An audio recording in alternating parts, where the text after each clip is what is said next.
Lesson 30, diffraction and interference. This really is a watershed moment in physics. It's very important and very cool.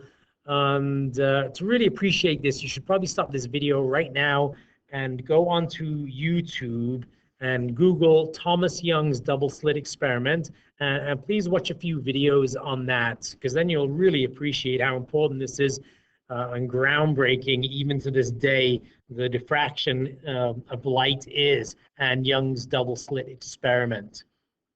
And basically what it says is this. So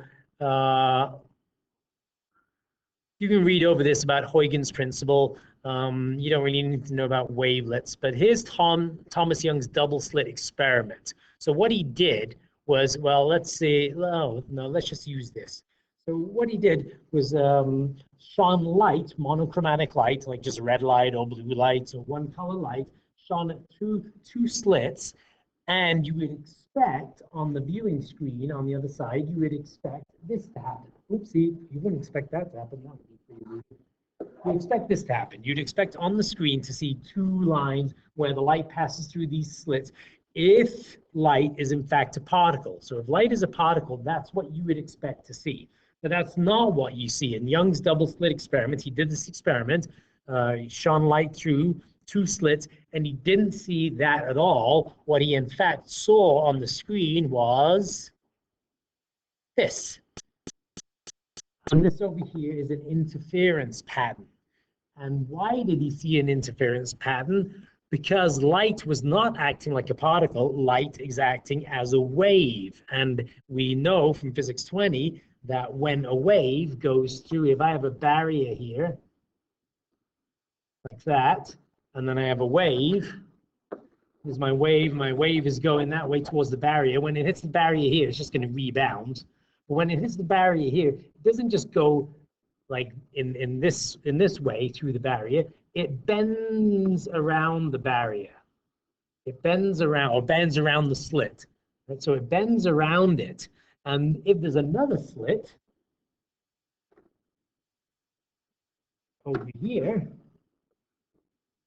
then this light is also going to bend around it. And what's going to happen is you are going to get an interference pattern, because this, right here, for example, this crest of this wave meets the crest of this wave, and you get a super wave, right? You get two waves superimposed, and they make a bigger wave. And this creates an interference pattern, which shows up on the screen like this over here. So in fact, this first, you get a maximum right in the center. That'll be right in the center of this. You get this maximum here, and then you get all these other bands where, as you can see, here's the interference happening. Here's where a crest meets crest meets crest right there. You can see wherever you see a crest meeting a crest, you are going to get, and that's why the bands occur. They're all equidistant apart on the screen over there. So because you've got all these interference patterns. So this proves that light can behave like a wave. Okay, and this is an example of what you would see. This is an interference pattern, and in the center, this number here is called the order. In the center, you get this maximum where n is 0, and then on either side of it, you get an n1, and an n2, and an n3, and an n4. Okay, and then it says in your notes that we call the central fringe, we give it an n value of 0. So this is an interference pattern when you shine light through two slits. You get an interference pattern, proves that light can act like a wave. And we have a mathematical way of expressing this. And here's how that works. Here's the formula on your formula sheet. Lambda, the wavelength, equals xd over nl. What are xd and nl? Well, x is the distance from the central fringe. What that means, so it's well explained on this diagram here. This value from here to here would be x, and this value from here to here would also be x. This value here would be the distance from this this maxima to this maxima when n is 1. This x here would be the distance from this one here to this one here when n is 2.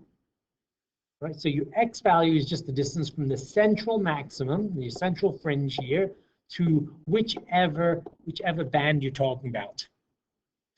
Your d value is the distance between the slits. So right here, that's pretty self-explanatory. Your n value is the order of the fringe. So again, n1, n2, and then on the other side, n1, n2.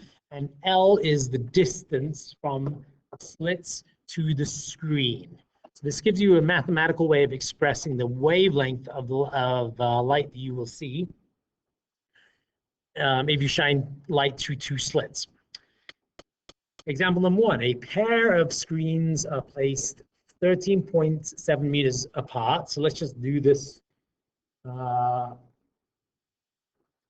step by step. A pair of screens are placed 13.7. Which value is that? That is the L value, the distance from the slits to the screen. So L is 13.7 meters. A third order fringe, if it says a third order fringe, then your N value is 3. Is seen on the screen 2.5 centimeters from the central fringe. So therefore your X value is 0.025 meters. You have to put everything in meters. If the slits were cut at 0.096 centimeters apart, so therefore D equals 0.096 times 10 to the negative 2 meters, because they put it in centimeters. So one way that you can convert centimeters to meters very easily is just by putting times 10 to the negative 2 at the end. Just like if you're going from meters to millimeters, you would, or millimeters to meters, you would put times 10 to the negative 3. Determine the wavelength of the light, identify roughly what color it is. So that's a pretty straightforward one.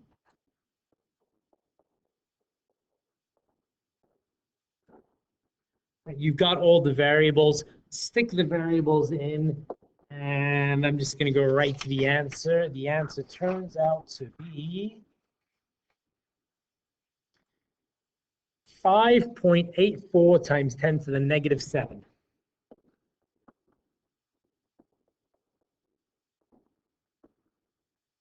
Meters, which, anytime you've got light and you've got times 10 to the negative 7 meters, you can just simply write that as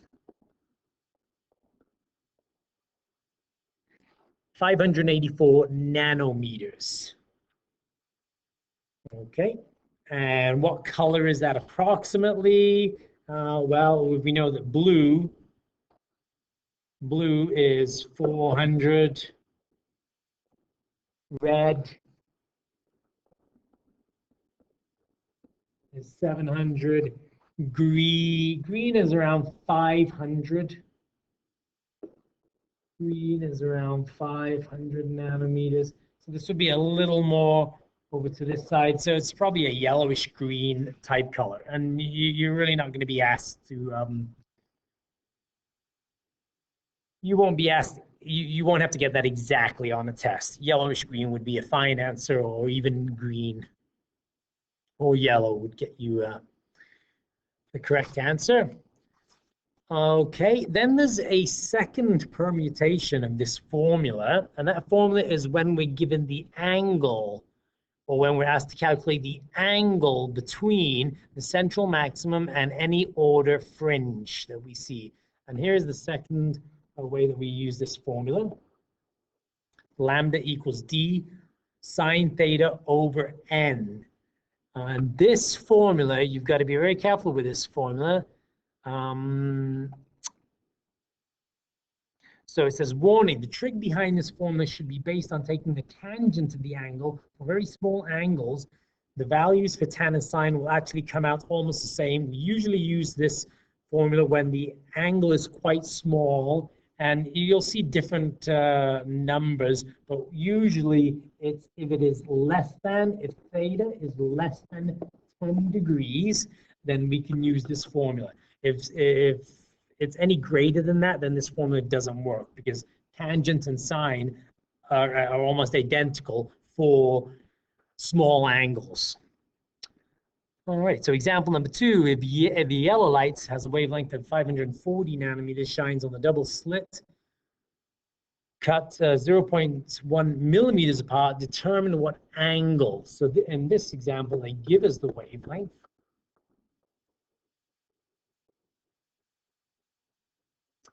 They give us the D value, 0.01. This is in millimeters, so just put times 10 to the negative 3, puts it in meters. And I should have actually done this one. Let's be consistent here. 540 nanometers, so just go times 10 to the negative 9. Or you could convert it to 5.4 times 10 to the negative 7, but why do that extra work? At what angle should we look ready to see the second order fringe? So your n value is 1, and they are looking for theta.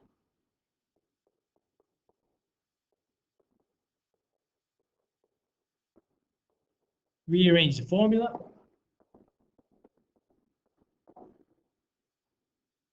And away you go. Plug your numbers in. The wavelength here, the n value, d here, and to find the angle, remember to use inverse sine. So the inverse sine, and you end up getting theta equals 6.20 degrees. Okay, so that's the first part of this lesson. I'm gonna let you absorb that, and then we'll do a second part of this lesson, which talks about diffraction gratings.